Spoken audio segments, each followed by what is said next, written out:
The National Weather Service in Melbourne has issued a tornado warning for east central Brevard County in east central Florida until 8 p.m. Eastern Daylight Time.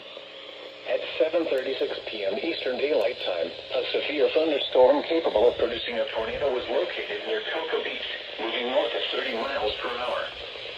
Hazard, tornado. Source, radar indicating rotation. Impact, flying debris will be dangerous to those caught without shelter. Mobile homes will be damaged or destroyed. Fail to activate. Damage to roofs, windows, and vehicles will occur. Tree damage is likely.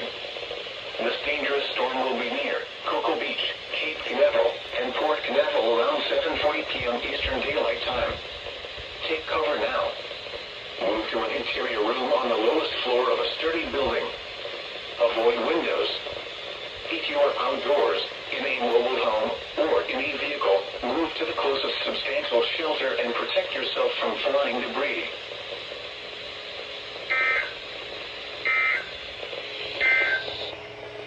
The 7 p.m. weather roundup.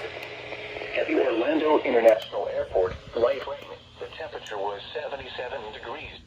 Here we go. Tornado warning for Brevard.